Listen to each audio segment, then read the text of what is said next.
Bonjour et bienvenue dans cette nouvelle vidéo de Des livres pour changer de vie.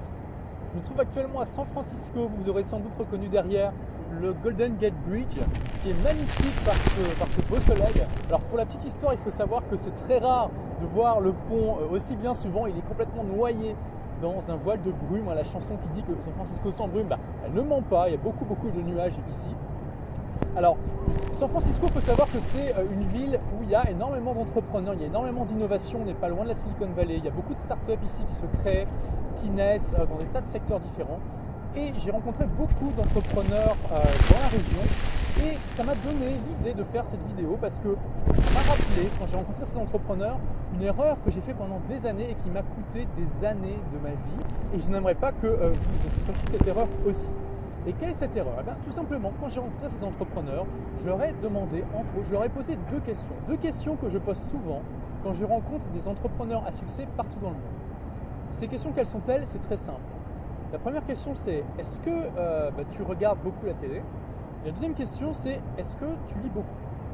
Et les entrepreneurs que j'ai rencontrés ici à San Francisco, et la plupart des entrepreneurs à succès que j'ai rencontrés dans le monde, m'ont répondu en général, non, je ne regarde pas la télé, la plupart d'ailleurs n'ont même pas de télévision, et oui, je lis beaucoup de livres, et de livres de non-fiction.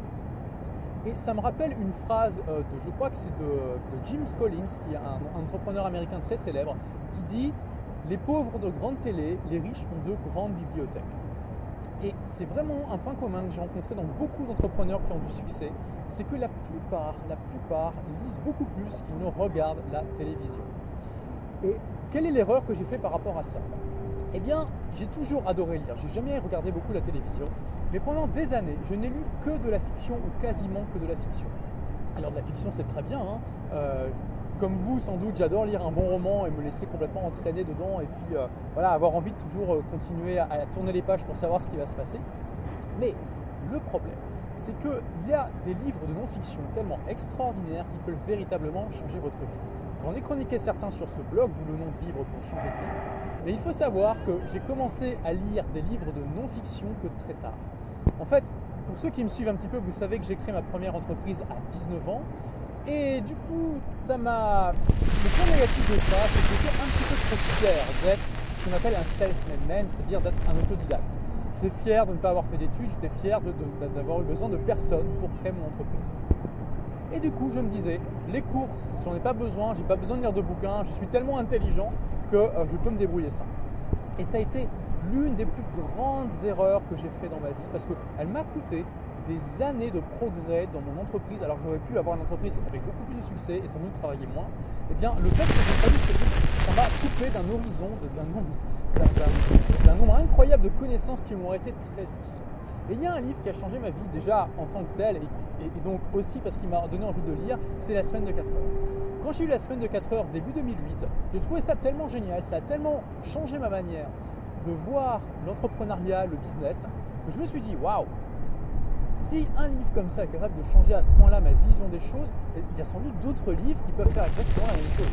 Et c'est comme ça que j'ai commencé à chercher des listes de livres, c'est comme ça que j'ai découvert le Personnel MBA, et c'est comme ça que j'ai eu l'idée du blog Des livres pour changer de vie. Et oui, vous ne seriez pas en train de regarder cette vidéo, vous n'auriez sans doute pas lu d'articles de moi nulle part sur internet si vous n'avez pas eu ce livre La Semaine de 4 heures. Donc j'ai fait cette erreur pendant des années et je peux vous dire, je n'ai lu qu'à peu près un tiers du Personnel MBA, donc ça doit faire une quarantaine de livres, et ça suffit déjà à changer ma vie. Donc si aujourd'hui vous ne lisez pas de livres de non-fiction, eh bien arrêtez tout de suite. C'est vraiment une erreur dramatique si vous voulez réussir dans l'entrepreneuriat et même dans votre vie en général. Il y a tellement de livres géniaux que vous n'avez que l'embarras du choix. Et ne pas en lire du tout, c'est vraiment vous couper d'une source de développement pour vous, d'une source d'ouverture au niveau de votre esprit et des actions que vous pouvez accomplir qui vous seraient très préjudiciables, même si bien sûr vous ne le saurez jamais. Donc ce que je vous recommande, c'est de commencer par un objectif simple. Si aujourd'hui vous ne lisez pas de livres de non-fiction, commencez tout simplement par des pas de bébé, comme on dit, et lisez par exemple un livre par mois. Un livre par mois, je pense que tout le monde peut y arriver. Vous vous rappelez peut-être aussi de ma vidéo Comment lire sans lire, où je vous recommandais d'écouter des livres audio. Ça, c'est aussi une solution. Mais en tout cas, donnez-vous comme objectif de lire un nombre minimal de livres de non-fiction par mois ou par an. Ça peut même être 6 livres par an, un livre tous les 2 mois, pourquoi pas. Commencez par des pas de bébé. commencez à parler des livres de non-fiction et vous allez voir que vous allez en trouver qui vont vraiment vous apporter énormément de choses et que ça va vous donner envie de continuer. Et qu'est-ce qui va se passer?